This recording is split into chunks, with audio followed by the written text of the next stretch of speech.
Affirmatif. Super. Est-ce que Fabien est là? Fabien, Serge, je pense que Ousseynou s'est excusé, il va être un peu en retard. Il a eu une urgence, donc il se pourrait qu'il nous rejoigne en cours de route. Fabien est là déjà, Serge aussi. Allô? Allô? Oui, vous m'entendez? Parfaitement. Je vois que Serge Oui. aussi lève la main. Oui, je suis là. Super. Ça marche. Donc, est-ce que vous pouvez peut-être à tour de rôle vous présenter rapidement pour ceux qui ne vous connaissent pas, pour ceux qui assistent à un live startup pour la première fois? Rapidement, hein, juste vous présenter vite fait. La parole à qui veut la prendre.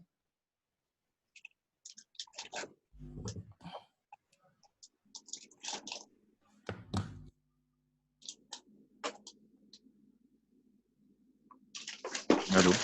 Ok, je commence. Yes. Yeah, vas-y. Donc, ok, bonsoir tout le monde. Moi, je suis Nangnogo Fabien. Je suis étudiant ici à Liège, au Burkina Faso. Je suis, on peut dire, en fait, cofondateur de Fab for Burkina. Super, rapide et efficace. Serge? Bonsoir tout le monde. Moi, c'est Serge Kiema.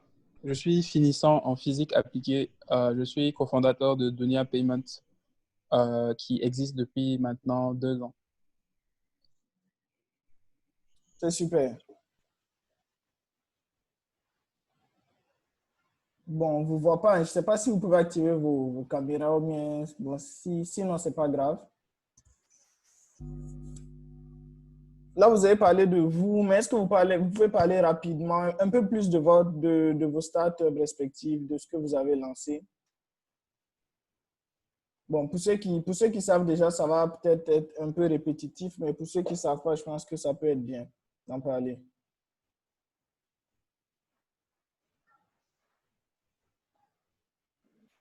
Et en plus de ça, on est là pour ça, donc tant qu'à faire. Voilà. Ok, Donc, super. je continue alors. Alors, Fab for Burkina, en fait, c'est une startup qui est dans le domaine de la restauration rapide.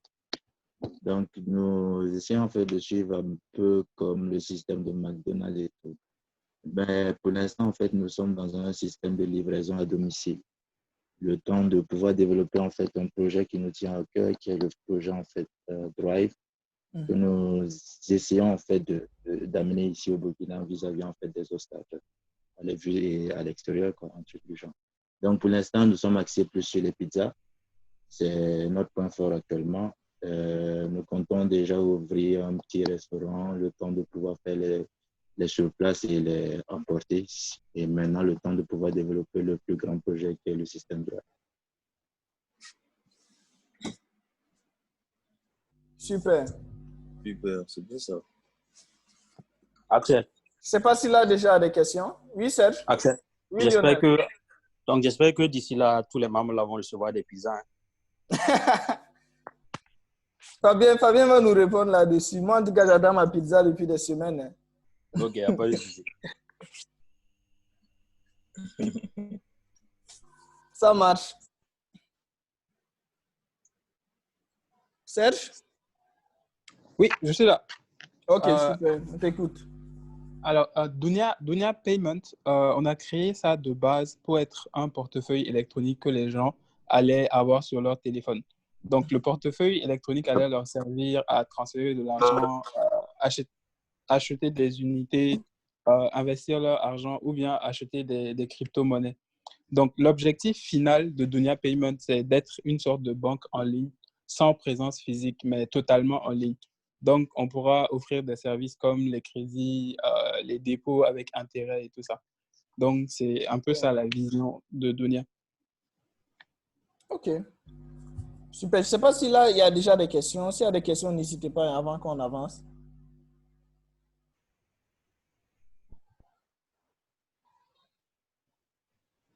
Moi, j'ai une question concernant Dunia Payment.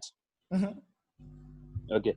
Donc, ma question, elle est simple. Puisque actuellement, en fait, on voit qu'il y a le trading qui est en train de beaucoup se développer, en fait. Et les traders, c'est des gens qui utilisent beaucoup des portefeuilles électroniques, en fait, pour faire les dépôts au niveau des brokers. Je me demande, en fait, si Dunia Payment, en fait, a réfléchi à aller dans ce sens-là. Parce que déjà, pour faire un dépôt, en fait, chez un broker, il y a déjà des portefeuilles électroniques qui sont déjà au préalable utilisés. On a Neteller, on a Perfect Money, etc., etc. Et Dunia Payment a réfléchi à partir dans ce sens-là, à s'allier avec certains brokers pour que dans le futur, en fait, on puisse utiliser Dunia Payment au Burkina pour faire les dépôts.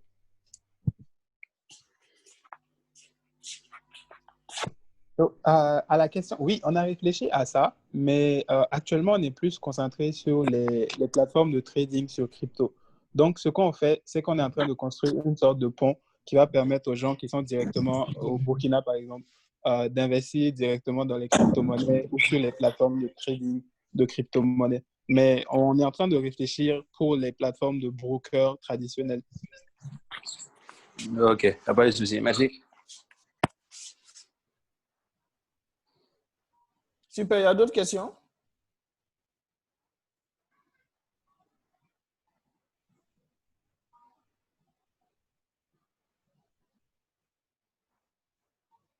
Ok, je ne sais pas si Abbas nous reçoit. C'est bon si Abbas, si tu peux te présenter rapidement et présenter Young Entrepreneurs TV. Je lui ai proposé d'intervenir en attendant que Oussé nous vienne. Et puis bon, ça va faire notre 4e start-up, même si ce n'était pas vraiment prévu. Ok, il n'y a pas de souci. Ça marche. Je suis Abbas Michael Traoré, étudiant en 3e année d'économie, également cofondateur de Young Entrepreneurs TV. Voilà, Young Entrepreneurs TV, c'est tout simplement une plateforme qui fait la promotion des jeunes entrepreneurs. Pour ceux qui sont peut-être au Burkina, en ont déjà entendu parler peut-être. Voilà, donc on est parti en fait, on a fait un constat qui est qu'on a quand même assez de jeunes ici au Burkina qui font des choses intéressantes, mais en réalité, on ne les connaît pas. Donc, on veut valoriser ces jeunes-là, en fait, et également pour que des jeunes qui sont comme eux puissent voir ça et se lancer, tout simplement. En plus de ça, il y a un autre constat qu'on a fait qui est que la majorité des jeunes qui lancent des entreprises ne durent pas. Voilà, ils ne durent pas parce qu'ils manquent d'un certain nombre de compétences. Donc, on veut venir combler également ce vide-là. Voilà, donc il y a une panoplie de choses également qu'on est en train de prévoir avec la web télé. Donc, en gros, c'est ça. C'est super. Peut-être qu'il y a des questions pour Abbas, rapidement.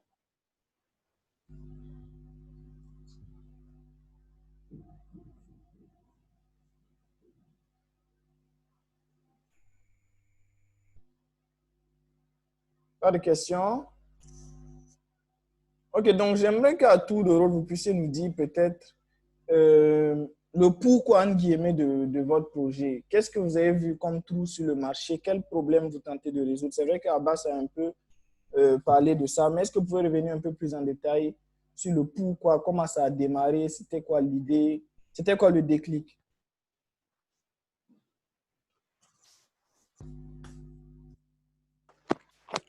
Bon, je peux continuer. Ouais, vas-y, Abbas, pas de souci. Voilà, en fait, c'est comme je l'ai dit, en fait, c'est un constat très simple qu'on a eu à faire. Voilà, j'étais là, en fait, je pensais aux jeunes qui étaient comme moi, voilà, qui faisaient des choses. Voilà, ils créaient un certain nombre de trucs parce que je les ai dans mon entourage, mais je vois qu'ils ne sont pas réellement valorisés. Et même souvent, même pour eux-mêmes, leur publicité, souvent, c'est compliqué puisque ce sont des jeunes. Ouais. Voilà, ce sont des jeunes qui souvent manquent de moyens et tout ça. Ils n'ont pas un canal, en fait, pour vraiment se faire voir. Voilà. Donc, c'est de là, en fait, j'ai un peu pensé à ça. J'ai dit, mais et si on crée un truc où on va parler, en fait, de ces jeunes-là et également, en plus de ça, proposer, en fait, d'autres éléments à cette jeunesse burkinabé et africaine d'une manière générale, en fait, sur l'entrepreneuriat et tout ça. Et derrière tout ça, proposer quelque chose qui va leur permettre réellement d'entreprendre. Parce qu'aujourd'hui, on voit plusieurs, par exemple, des interviews sur des entrepreneurs. On voit plusieurs trucs sur le net. Mais maintenant, après avoir regardé ça, qu'est-ce que tu fais? Il faudra commencer à entreprendre. Mais si tu n'as pas la compétence, il y a un souci qui est là. Donc, derrière tout ce qu'on va présenter aux gens là, il y a ce volet formation là qu'on juge en fait très, très, très, très important. Très, très important. Donc, le deuxième côté, c'est quoi? C'est que, comme je l'ai dit précédemment, on a constaté également, en fait, il y a des chiffres pour ça que je n'ai pas vraiment retenu, qui est que la majorité quand même des jeunes entreprises là meurent, je pense, avant leur premier anniversaire ou deuxième anniversaire. Le problème se trouve où? Dans la formation. C'est clair. Parce qu'ils ont une idée de départ, oui, ils commencent à entreprendre. Alors qu'ils n'ont pas forcément en fait, les compétences. Ok. Donc, il y a ce problème-là aussi qu'on cherche à résoudre. Voilà, apporter encore plus de compétences à ces jeunes entrepreneurs-là pour que leur start-up, pour que leur entreprise puisse en fait durer dans le temps. Parce que c'est très important. Super. Donc, tout est parti de là, en fait, de ces constats-là. Ok, c'est clair. On va donner peut-être la parole à Fabien.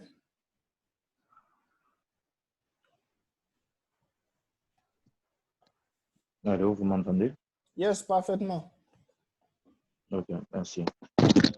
Déjà, en fait, il faut donner déjà de la vision parce que on avait déjà en fait la vision de révolutionner déjà le monde en fait de la livraison à domicile.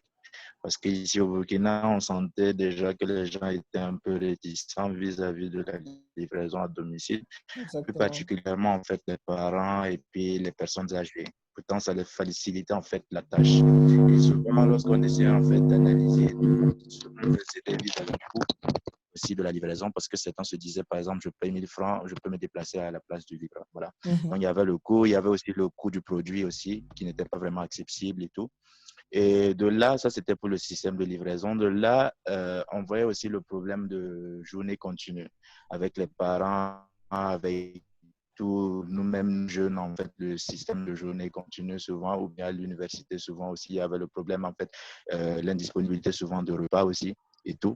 Donc, en fait, tous ces éléments-là, les uns dans les autres aussi, on a essayé de voir, vu qu'on était déjà aussi dans le domaine d'éthique et tout, on a essayé de voir qu'est-ce qu'on peut faire pour déjà attirer en fait toute cette jeunesse-là en fait. Parce que notre but en fait, c'était déjà d'attirer la jeunesse parce que si la jeunesse adhère, on se dit en fait que les parents vont suivre derrière. Donc, on a essayé de voir, réfléchir, comme toute personne en fait dans le domaine d'éthique, c'est toujours aussi les applications web, les sites internet et tout.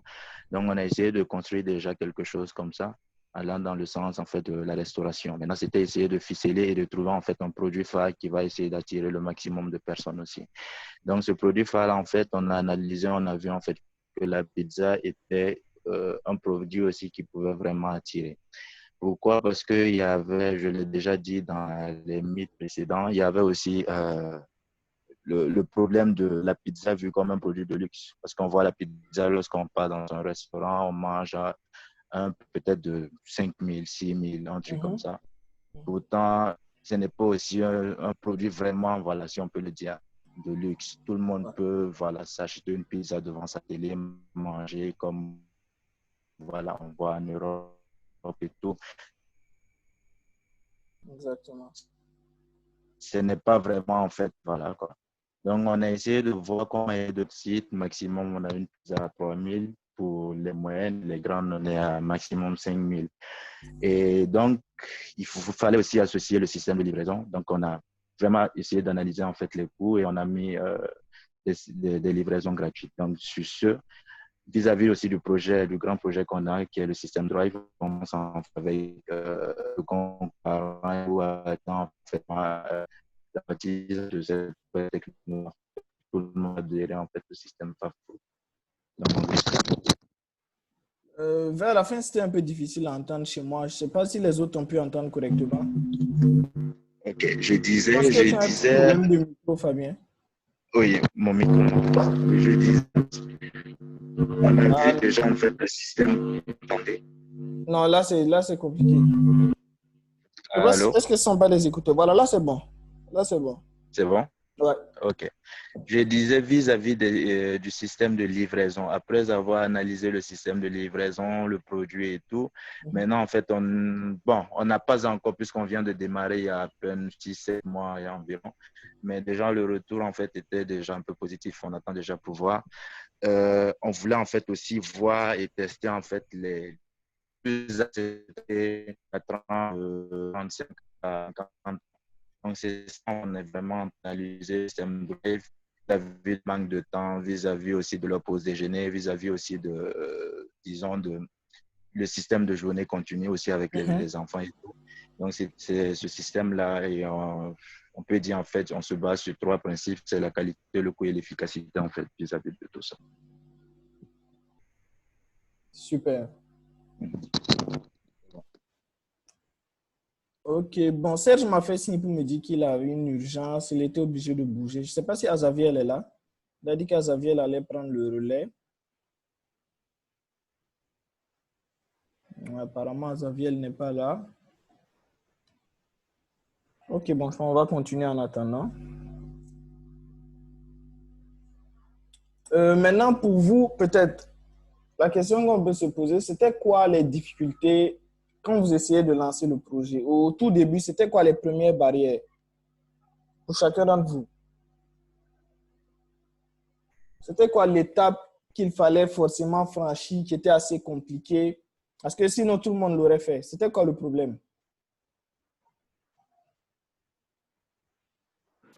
Bon, pour nous, puisque déjà on est toujours sur le truc, parce qu'on peut dire qu'on ne s'est pas vraiment installé, on n'a pas vraiment mis en place en fait la totalité de ce qu'on a.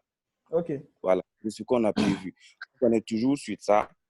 Mais le problème d'une web télé, c'est quoi? C'est c'est assez complexe. Il y a deux soucis.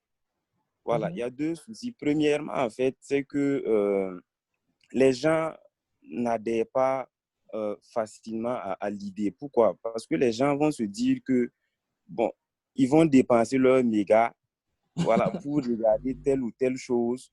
Ouais. C'est comme ce soir, nous, on est en train de discuter ici. Il y a des gens qui ont vu l'information.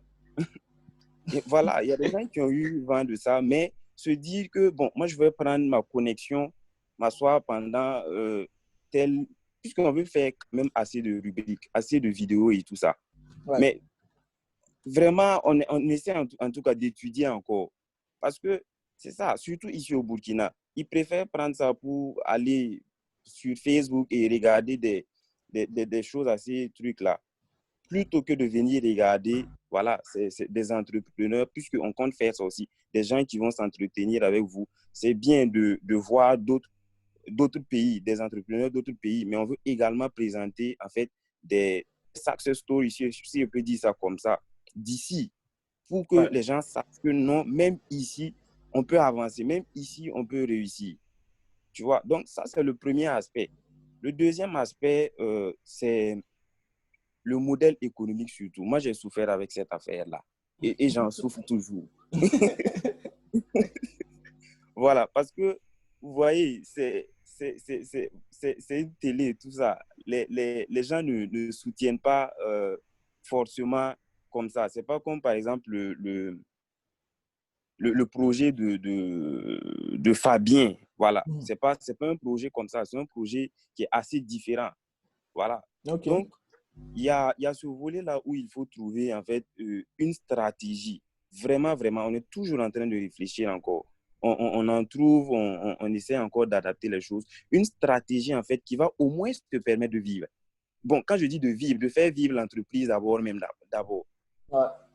Voilà, ça veut dire que, certes, tu produis, par exemple, des vidéos, tu fais la promotion et tout ça, mais qu'est-ce qui te permet, en fait, d'avoir de l'argent pour pouvoir même faire ton travail, pour pouvoir bien travailler? Ouais.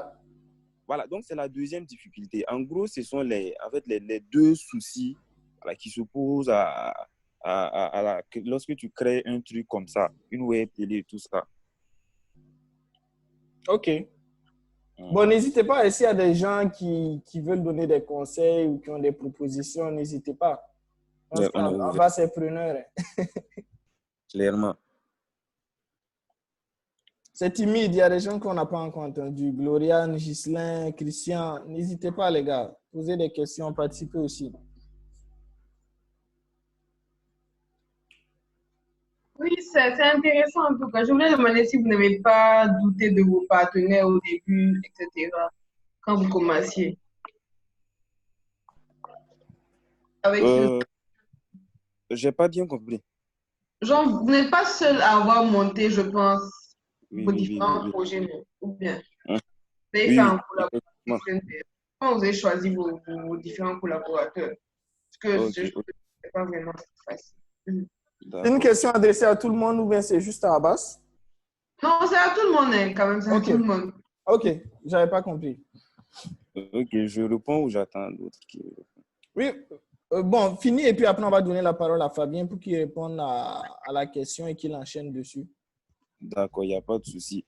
Donc déjà, pour moi, dès que j'ai eu l'idée, euh, j'ai, j'ai un ami avec lequel on a travaillé quand même sur des projets. Donc, j'ai jugé en fait que je pouvais lui en parler pour qu'on puisse réfléchir ensemble et mettre en place un bon truc. Et en plus de ça, on a associé quelqu'un qui est dans la technique, en griffe, qui peut en fait nous aider avec les vidéos. Parce que moi, je n'ai pas cette compétence-là. Mhm, Voilà, donc c'est par rapport à la compétence de la personne et une personne motivée aussi, un ami à moi, c'est Clovis, Axel le connaît, qui, mhm. en fait, qui allait nous aider en fait dans les montages vidéo et tout ça. Donc c'est ça. Et on est trois. Et ça, c'est le début en fait, parce qu'on compte vraiment élargir l'équipe.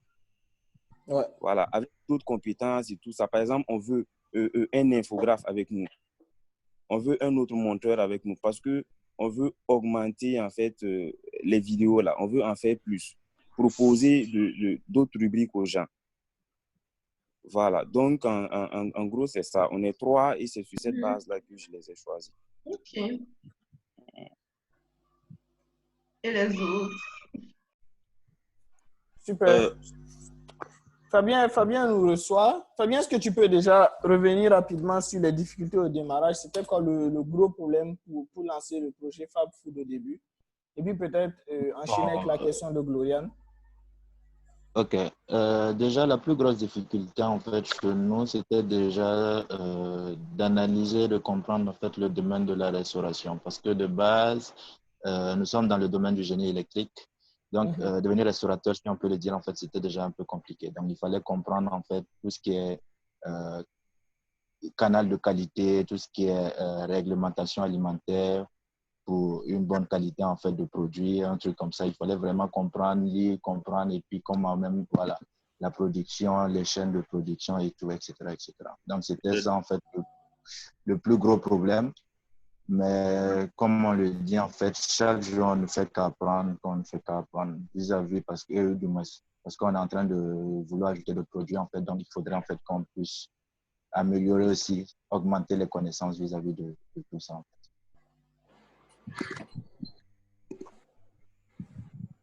Vous m'entendez? Super. Oui, oui, Oui. parfaitement. Maintenant, Oui, bonsoir. Allô? Vas-y, Fabien, je te laisse terminer après, je pose ma question. OK. Maintenant, concernant en fait la question de Gloriane, c'est ça? Ben, c'est comme je l'avais dit aussi la dernière fois, on est deux, on Fab Food en fait, c'est deux personnes.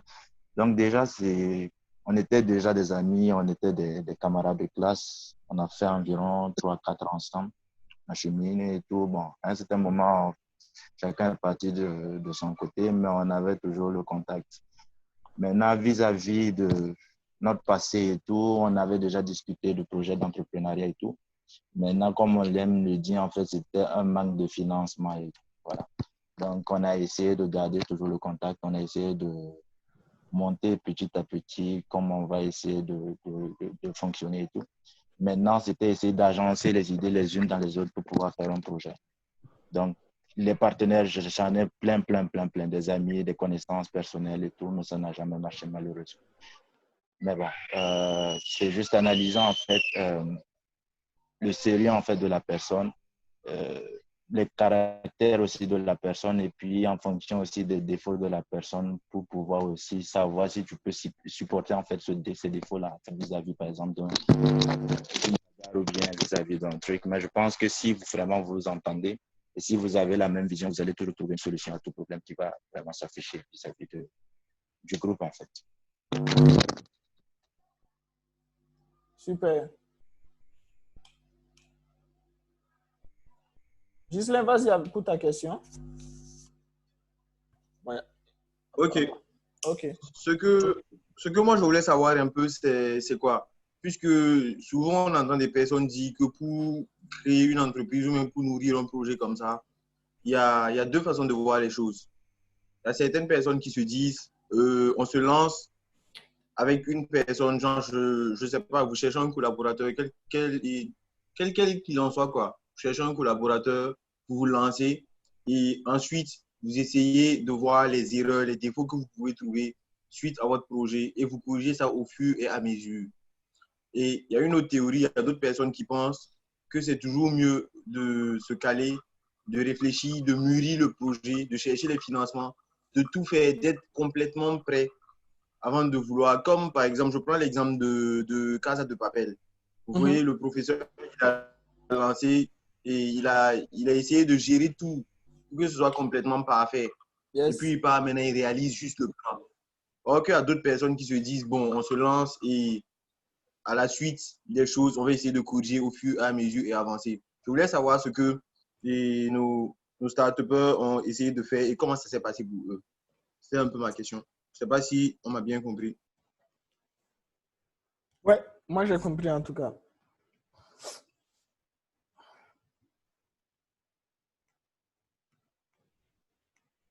Ok, Fabien. On va commencer avec Fabien. Bon, pour cette question, je dirais en fait que, bon, de façon sincère, je dirais que ça dépend du projet et ça dépend en fait des membres de l'équipe du projet. Mais de mon humble avis, je pense que l'idéal, ce serait de monter le projet avec l'équipe. Parce que très souvent, bon, pour moi, très souvent, lorsque tu montes le projet toi-même, tu appelles en fait des collaborateurs avec qui tu veux travailler et tout.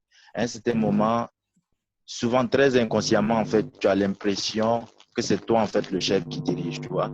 Et il y a certaines personnes qui n'acceptent pas cet effet de contrôle, en fait, cet effet de truc. Mais maintenant, si tu donnes, par exemple, libre choix à tout un chacun de donner son point de vue, de monter le projet avec toi et tout, je pense que si vraiment ce sont des personnes sérieuses, les unes dans les autres, peuvent vraiment t'imposer, ça c'est un, comme ce que tu as fait en étant seul et monter le projet comme le professeur et tout. Et tu allais aussi leur permettre aussi de s'exprimer, de donner leur point de vue. Et ensemble, vous allez vraiment avoir une ambition commune pour pouvoir, pouvoir démarrer en fait ce projet-là. C'est mon point de vue.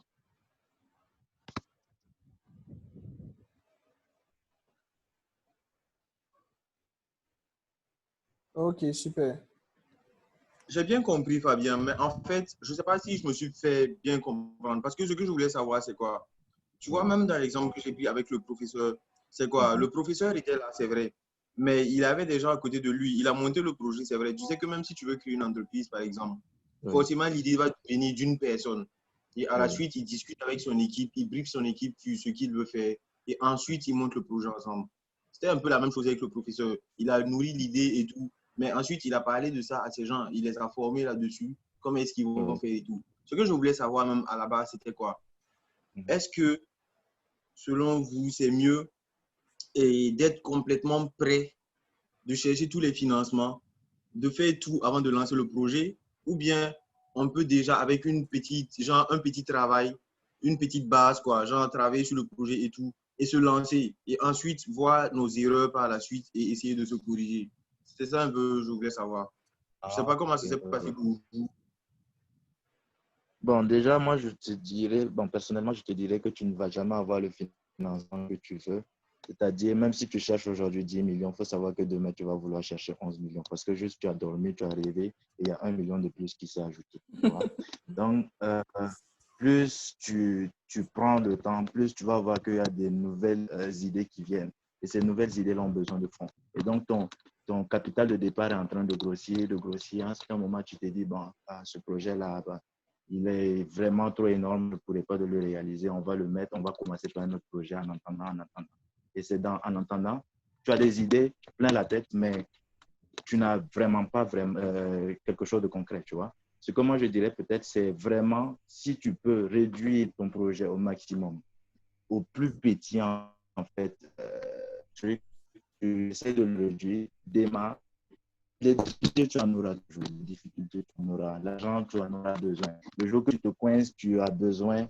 Si vraiment tu dois courir, tu vas courir, mais tu vas trouver l'argent. Si c'est vraiment genre une urgence ou bien une question de vie et de mort du projet, en fait, tu vas trouver en fait l'argent. Je me dis personnel. Je me dis. Mais si tu dois attendre pour avoir en fait tout le financement, pour être vraiment dans le confort que tu veux, pour avoir tout ce que tu veux, je ne pense pas que tu puisses démarrer en fait ton projet. Parce que je me dis personnellement que c'est ce que la plupart aussi de nos jeunes en fait ont fait. Parce que j'ai aussi eu l'expérience comme ça. Là, on attend. Et à un certain moment, on se rend compte que bon, le temps passe, mais on n'a rien foutu. Et on se remet en cause. Est-ce que c'est nous? Est-ce que c'est parce qu'on n'a pas eu le financement? Mais si tu avais commencé, peut-être tu aurais peut-être eu un financement ou bien peut-être des gens qui auraient vu ton projet, qui seraient intéressés et qui vont te proposer un financement.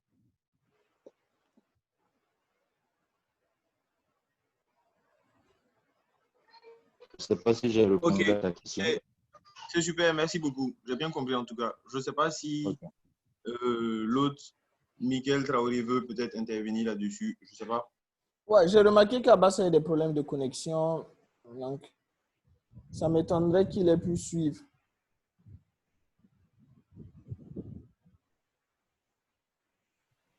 Okay, peut-être ce que je peux ajouter comme complément, c'est que j'ai remarqué peut-être une approche chez un peu plus chez les Américains, les anglophones. Ils ont ce concept du MVP là. Genre, je veux lancer un projet peut-être à 5 millions. C'est quoi le minimum, la plus petite activité viable du projet que je peux lancer pour au moins démarrer quelque chose? Donc, je vais sur cette base-là. Et puis, au fur et à mesure, les fonds vont rentrer, je vais développer le projet.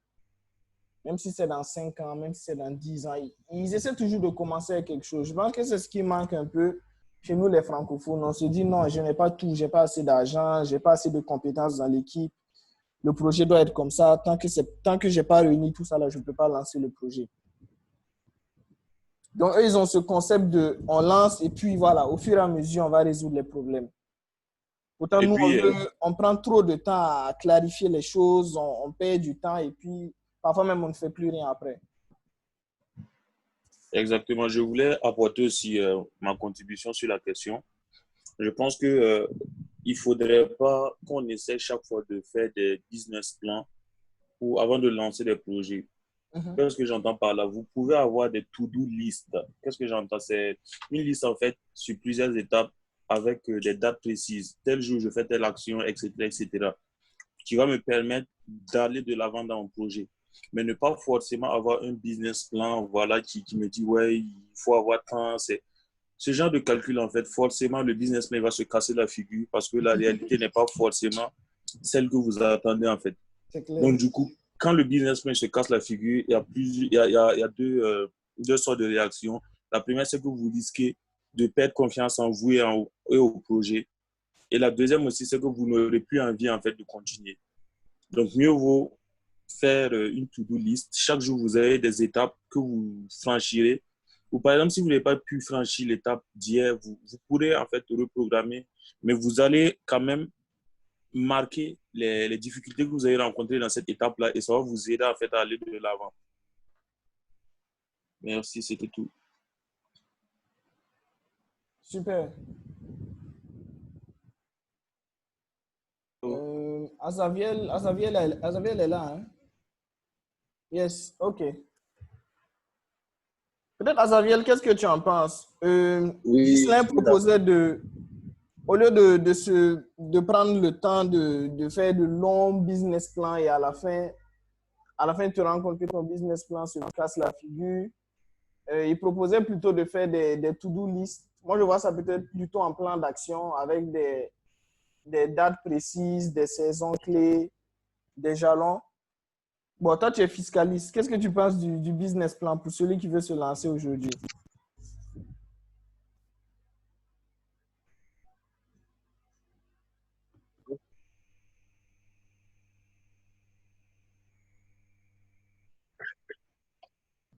Euh, le, le business plan.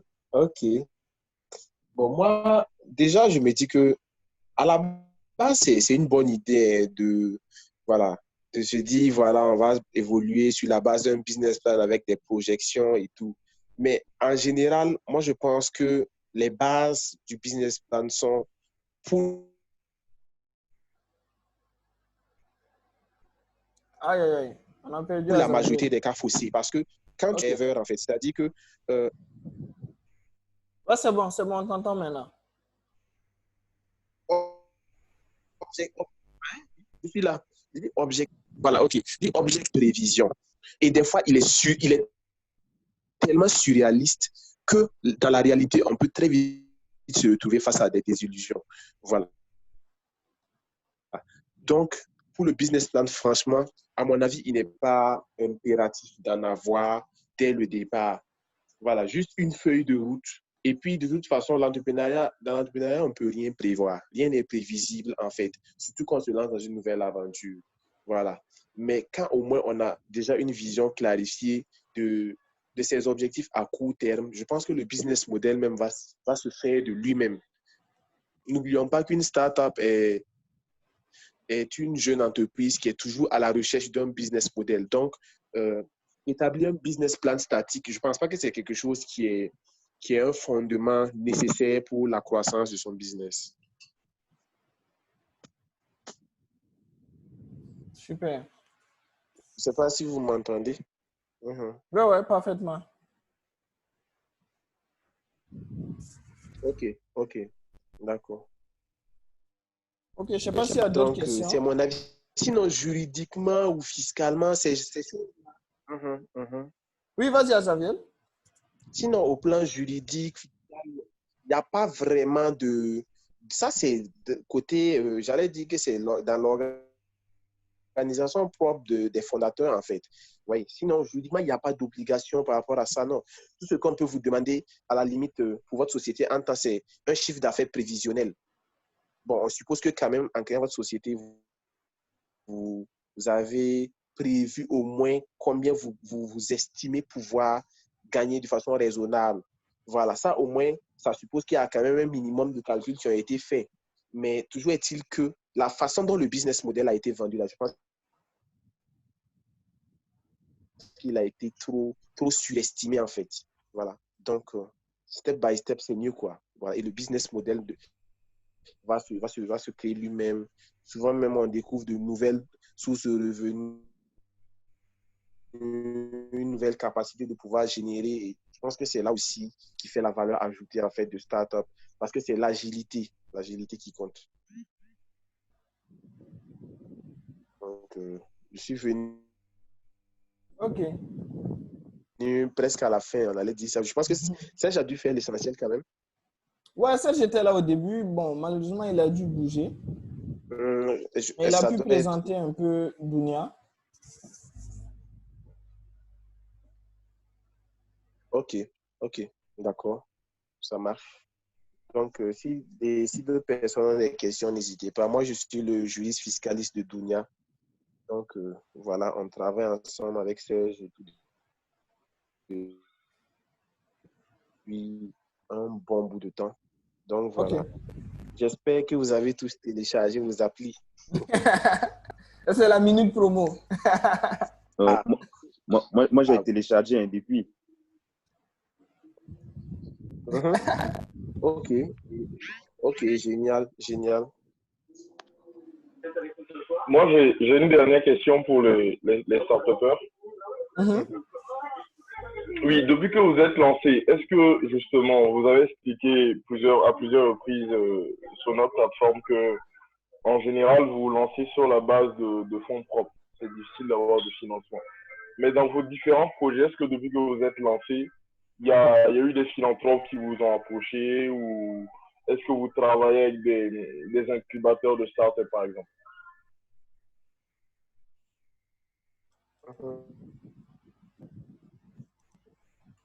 Ok. Bon, vu que c'est adressé aux startups, je ne sais pas si les autres veulent dire quelque chose avant que. Bon, à notre niveau, pas encore. Parce que moi, je suis toujours en train de chercher, en fait, mais on m'a donné un nom là, un incubateur qu'on va essayer de voir. Mais jusque-là, pas encore. Pas encore. Ça veut dire on essaye de se débrouiller nous-mêmes. Voilà, pour espérer atteindre un certain niveau. Parce qu'on sait clairement que si on atteint ce niveau-là, ils viendront maintenant. Parce que c'est ça. Je pense qu'il faudra que ceux qui créent déjà leur truc là fassent un minimum. Travailler jusqu'à un certain niveau. Là, il y a la confiance en fait. Ils vont dire, ah oui, le truc, il est prometteur et tout. Là, maintenant, ils pourront venir soutenir. Voilà. Ou bien si vous les approchez, ça va être encore plus simple. Donc, nous, on est à cette phase-là, en fait.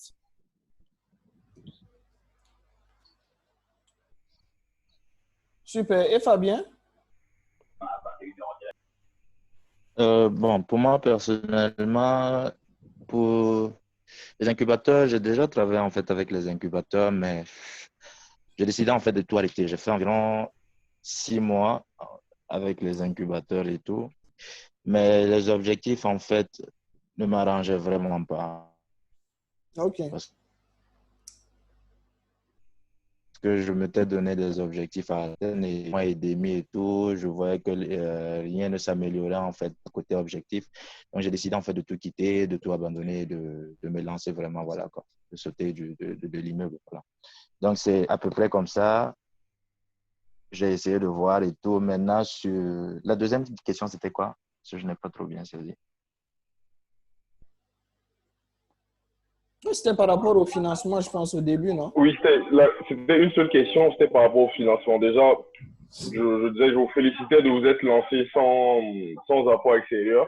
Et je vous demandais si maintenant, depuis que vous vous êtes lancé, il y a des gens qui vous ont approché pour investir. Parce que toi, Fabien, au début, ici, sur la plateforme AfroFounder, tu nous as déjà dit que pour toi, l'objectif, c'est que demain au Burkina, pour chaque startup ou pour chaque entreprise créée, voilà, il y a un conseil d'administration, il y a des actionnaires qui investissent leur argent et qui, voilà, espèrent un retour sur investissement sur 5-10 ans et qui fassent confiance aux entrepreneurs. Depuis cette discussion, est-ce que tu as été approché par des gens, par exemple, pour investir?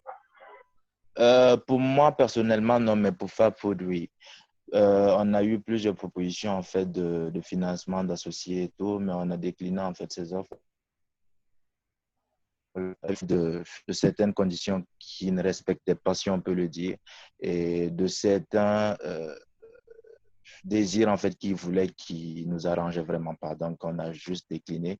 Le temps aussi de mieux mûrir en fait l'idée et tout, parce que c'est comme on aime le dire, quand on est petit, il y a les requins qui sont là, qui rôdent et tout, et qui attendent en fait que voilà,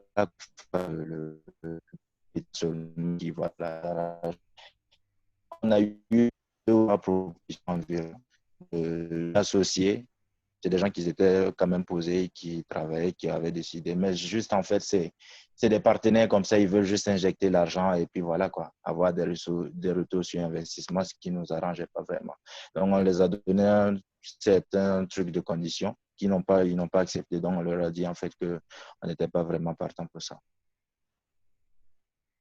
Maintenant, vis-à-vis de ce que vis-à-vis de ce que tu venais de dire, en fait, c'est comme ce que j'avais dit aussi avec Axel, c'était essayer de voir avec la communauté si on pouvait déjà essayer de dire un groupe vraiment de confiance avec des gens qui vont investir et tout dans les projets en fait des membres de cette communauté, que tout le monde puisse aller un projet, pour que tout le monde puisse quelque chose et voilà. Parce que si on revient au bout ici, c'est à peu près un clan en fait. C'est un clan, les gars ils sont là entre eux, ils savent si je veux par exemple du ciment, qui je dois voir. Si je veux, par exemple, telle chose, je dois voir qui. Maintenant, nous petits qui sommes à l'arrière, qui essayons de démarrer certains projets et tout, si tu viens en fait avec un truc mieux que pour eux, avec des améliorations et de l'innovation, facilement on t'écrase et on met une brique sur toi et puis bon, voilà quoi. Avant même de démarrer, tu es déjà mort en fait. Ouais. Donc, en gros, c'est ça. Ok. Moi, je voudrais soulever un aspect par rapport au financement. Je ne sais pas si on m'entend. Oui, oui. Ok. En fait, je pense que le financement est un couteau à double tranchant. Nous, les jeunes, très vite, je pense qu'on a une certaine obstination pour les financements, pensant que les gens nous donnent leur argent parce qu'ils aiment bien notre visage ou bien, vous voyez, ce n'est pas des enfants de cœur. Dites-vous que ceux qui injectent de l'argent dans votre société ne sont pas des enfants de cœur. Ils ne font pas ça parce qu'ils vous aiment bien. Ils font ça parce qu'ils veulent de la rentabilité. Et je pense que ça, c'est un aspect très important.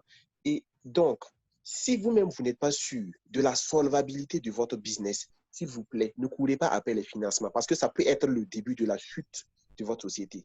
Lorsque ça ne va pas mal, lorsque vous allez prendre l'argent, vous allez miser et que ça ne va pas marcher, sachez que votre responsabilité aussi est là. Vous serez obligé de continuer à payer.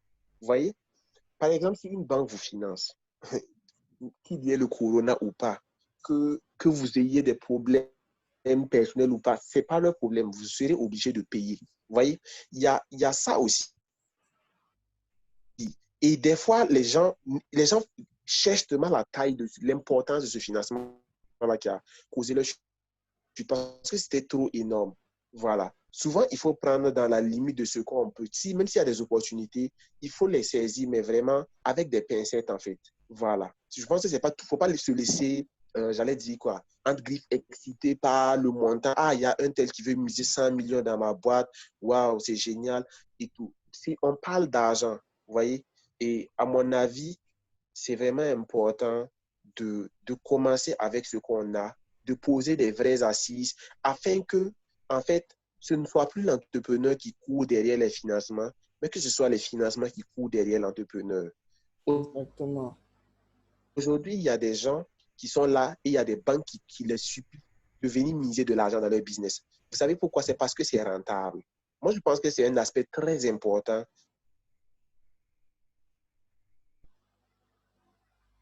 qui doit être impliqué dans l'esprit, en fait, que quelqu'un va venir mettre des marchés. Oubliant qu'il y a la possibilité aussi que ça ne se passe pas bien, ce qui se passe même couramment. Ça se passe couramment, mais on n'en parle pas. Bon, on a tellement, vous voyez un peu le rêve de l'entrepreneur,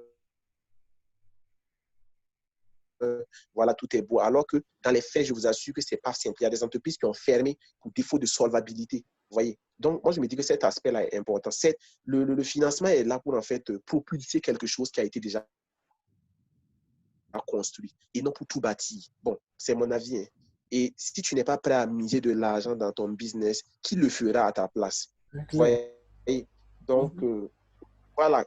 Aussi peu soient tes moyens, en fait. Ce n'est pas la taille des moyens non plus qui fait les meilleurs projets, les meilleures entreprises.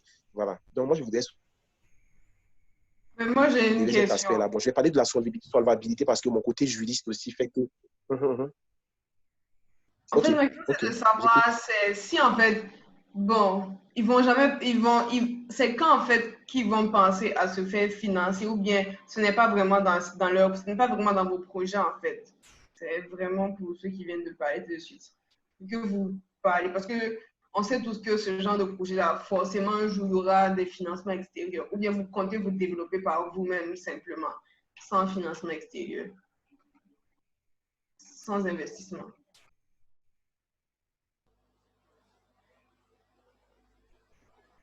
C'est la question, c'est à moi ou à...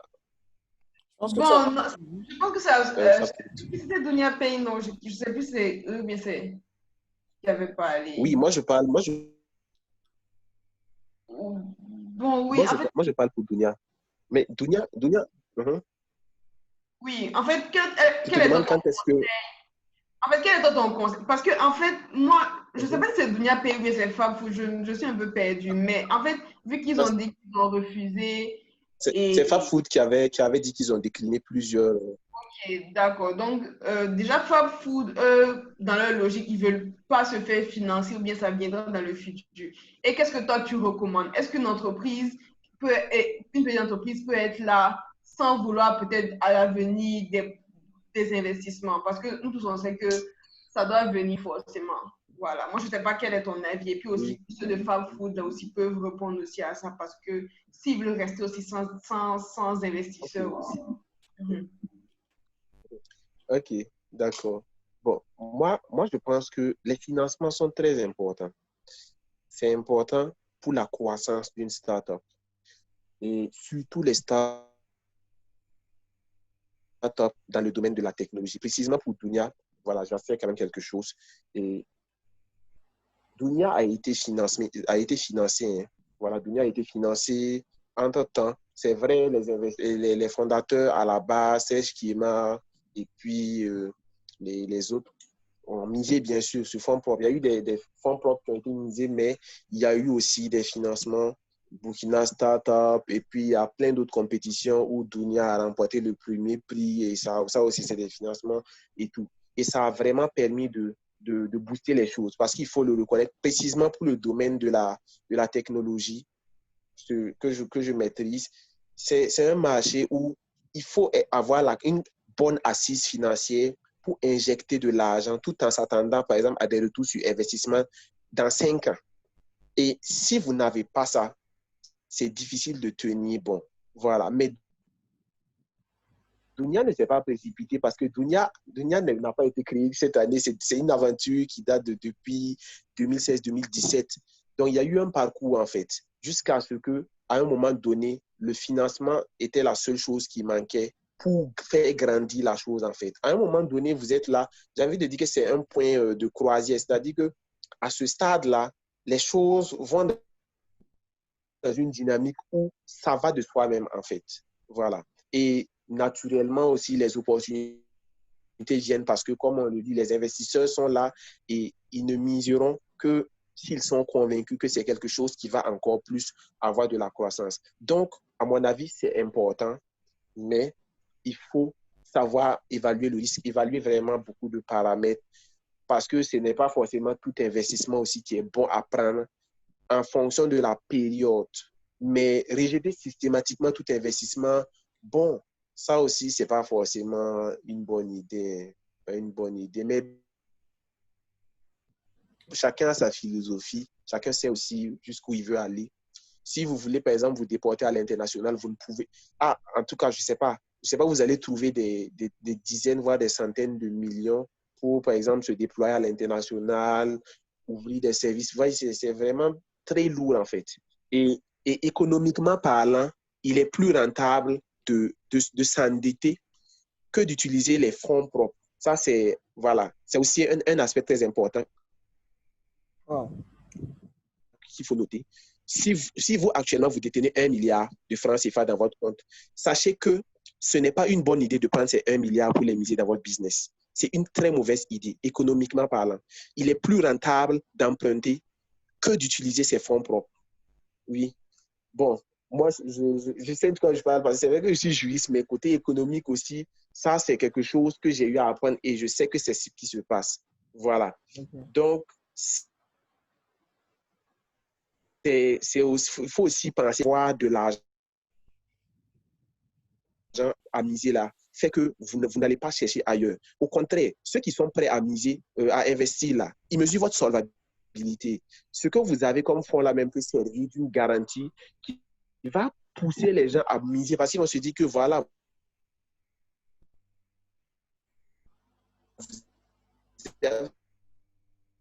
une certaine assise et des choses en fait. Vous utilisez l'argent des gens, lui rembourser et garder votre part. Vous voyez? Donc le rapport en fait est clair. Et peut-être bien que beaucoup ne font pas trop cette analogie-là, mais c'est important de savoir que même les grandes multinationales s'endettent. Même les grandes sociétés prennent des prêts. Ce n'est pas parce qu'elles n'ont pas de fonds propres, mais c'est parce que ce soit comptablement, fiscalement, ce n'est pas économiquement, j'allais dire, entre griffes malin d'utiliser ses fonds propres, surtout quand c'est conséquent, dès le départ. Voilà. Donc, c'était mon avis par rapport à ça.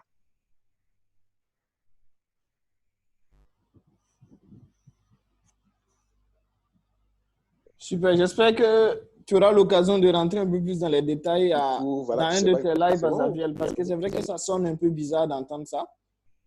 Donc, c'est bon Oui, si après tu peux vraiment rentrer dans les détails et puis un peu mieux nous expliquer ça. Vous expliquez ce volet-là, le Ouais. volet financement et tout. Bon, C'est ok, normal, c'est hein. possible. C'est possible. Bon, ok, il n'y a pas de souci. Ça marche. Je ne sais pas si Fabien veut rebondir sur ce que Xavier disait. Ah bah oui, je vais essayer de répondre un peu à la question de Dorian. En fait, les financements qui nous ont été proposés, on les a juste analysés en fait. C'est pas que nous refusons en fait les financements, non. Et concernant en fait ce que les sondages, si je me trompe, Mhm. les jeux concours souvent qui sont organisés par le ministère de l'économie et des finances et tout. En fait, ces jeux concours aussi, ce sont des sortes de financement. Mais nous, en fait, on appelle ça en fait des cadeaux bonus, si on peut le dire. Tu vois, tu fais un concours, tu gagnes le premier prix, tu gagnes, voilà. En fait, nous, on n'appelle pas ça en tant que financement. Mais chez nous, en fait, quand on voit financement, c'est quelqu'un vraiment qui est là, qui a les fonds, qui voit en fait, comme il a dit, en fait, la solvabilité en fait, du projet et tout, qui décide en fait de mettre son argent. Mais malheureusement, ici en Afrique, plus précisément au Burkina et plus précisément à Ouagadougou, la plupart en fait de ceux qui décident de miser en fait, bon, particulièrement pour nous, ceux qui ont décidé en fait de miser leur argent, en fait, demandent un retour sur investissement qui n'est même pas possible, tu vois. Et nous, bien vrai, on voit en fait la cagnotte qu'on va avoir vis-à-vis de ça. On voit en fait que si on gagne cet argent, on peut développer telle chose, telle chose, telle chose. Mais il faut analyser en fait les risques du retour de cet investissement en fait que la personne va faire. On ne peut pas en fait plus vendre le rêve, lui dire, bon voilà, tu vas miser par exemple, il décide par exemple de miser, je ne sais combien, peut-être 5, 10 millions comme ça. Il nous dit par exemple que lui veut par exemple 1 million, ou bien 2 millions, 2 millions, un truc comme ça. Tu sais que tu ne peux pas atteindre ça ou bien 5 millions. Tu sais que tu ne peux pas atteindre ça même parce que tu as vu 5 millions, tu vas prendre juste parce que tu as vu 5 millions et que tu veux développer un projet que tu n'as même pas vraiment pris le temps, le soin d'analyser et que tu ne sais même pas aussi ce que ça va faire entrer comme argent. Donc, il y a en fait ces aspects et puis ces risques en fait qu'on a essayé de mesurer et tout, qu'on a essayé vraiment de voir. Et on a vu en fait que ça ne servait pas pour l'instant de prendre en fait ces financements-là. Au contraire, ça va déjà nous stresser, ça c'est un. Ça va aussi nous faire, on va divaguer en fait parce qu'on sera plus focus, on sera plus intéressé à rembourser en fait le prêt qu'à travailler vraiment sur le développement du projet et sur le développement en fait, du système. Donc en fait, ça ne va pas nous faire avancer, soit ça va nous faire rester sur place, soit ça va nous faire reculer. Donc, on s'est dit simplement, on continue comme on a commencé, le temps de mieux analyser la situation. Et voilà quoi, on va voir. Maintenant, il dit en fait que les grosses entreprises sont endettées et tout. Mais ces grosses entreprises, et souvent il dit en fait que il faut bon, c'est pas que c'est interdit, mais c'est pas bien de prendre ses propres fonds et injecter. Certes, tu peux prendre en fait un crédit. Par exemple, si tu as un compte, tu as ton compte en fait qui a 1 million, tu as 1 million dans ton compte bancaire. Tu peux décider par exemple de prendre un crédit de 700 000 par exemple pour démarrer ton projet. Mais tu sais que tu as 1 million dans ton compte. Et au cas où ça chauffe, tu peux en fait avoir ces 700 000 là pour remettre à la personne et te lui dire, bon voilà, ça n'a pas marché, ça n'a pas marché, basta quoi. Mais du genre, tu as 1 million, tu peux prendre par exemple un crédit de 2 millions ou de 5 millions, voire 10 millions. Et tu sais vraiment que, personnellement, tu sais que ton projet, vraiment, il ne peut pas te faire entrer 10 millions sur le laps de temps que tu as donné au client, ou du moins à l'investisseur. Bien vrai, il faut se jeter des fleurs souvent, mais bon, souvent aussi, c'est un peu bizarre. Il faut se dire la vérité lorsque ça ne va pas. Donc, je pense en fait que si tu peux investir, mais pas investir la totalité, parce que tu as aussi quelque chose à faire. Et s'il y a des problèmes, il faudrait en fait résoudre ces problèmes-là, c'est-à-dire calculer aussi les risques. Tu peux aussi prendre un crédit, mais si tu prends le crédit, il faut savoir aussi que en retour, s'il y a un problème, il faudrait aussi au moins t'en sortir. Si tu ne peux pas t'en sortir vivant, au moins avec des pieds cassés, avec peut-être des égratignures et tout, voilà, tu t'en sors vivant. Ça, il n'y a pas de problème. Donc, en gros, c'était juste ça que j'avais juste à ajouter par rapport ce que Sandra venait de dire. Ok.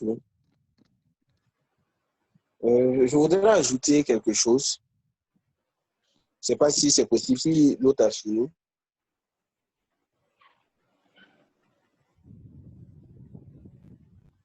Hello, c'est vrai, est-ce que vous m'entendez? Yes. Xavier, moi, je Ok, t'entends. d'accord, ça marche. Donc, moi, je voudrais ajouter que, en ce qui concerne toujours le volet du financement, là, il est suicidaire de penser à s'endetter ou encore recevoir des financements sans être sûr de la rentabilité en fait de son business. C'est souvent ça aussi le problème. C'est pourquoi quand on se fait financer de façon très prématurée, après ça peut causer des problèmes. Vous savez, il y a des startups qui ont eu le vent en poupe à un moment donné, c'est-à-dire qu'elles étaient vues comme des startups qui allaient vraiment péter les records et tout. Vous voyez, en fait, il y en a, ils ont eu beaucoup de trophées, tout ça. Mais au fond, ce n'était pas un business qui générait de l'argent. Voilà. Donc, à mon avis, c'est quelque chose d'important. Et une fois que vous êtes sûr même que l'argent rentre là, comme je l'ai dit précédemment, c'est les gens qui vont venir vers vous. Et un deuxième aspect que je voudrais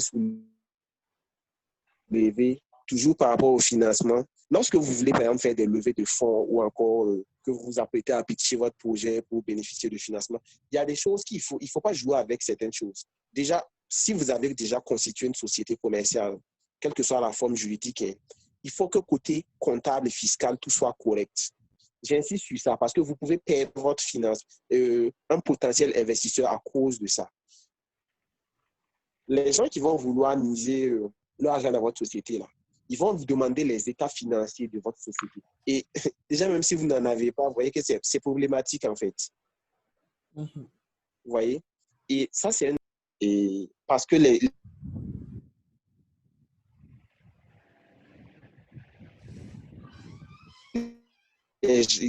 investisseurs sérieux ne vont pas miser de l'argent là où c'est important, tant au niveau comptable que fiscal. Prenons par exemple le côté fiscal.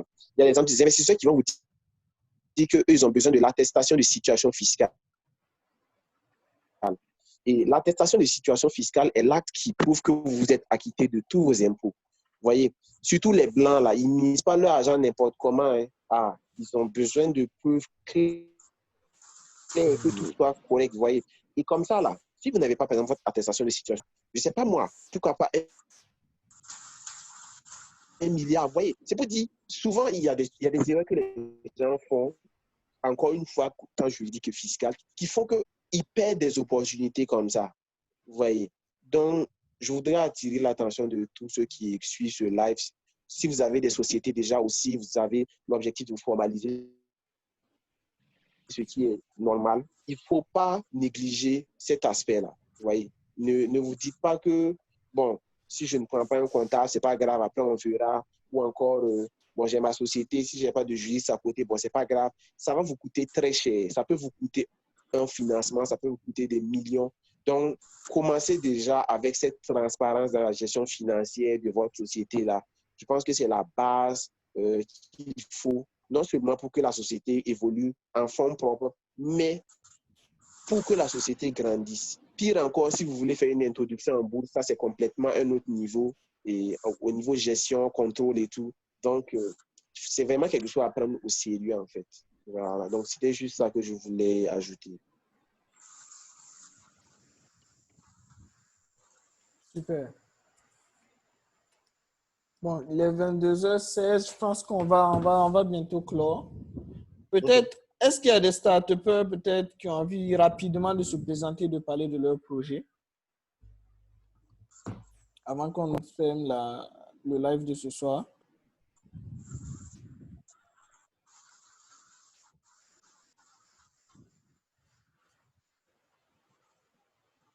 Oh. Personne?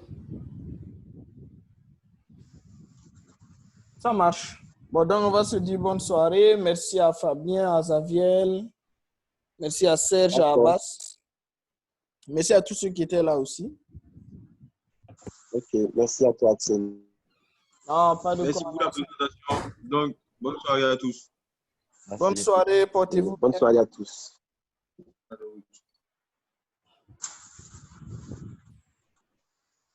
Au revoir.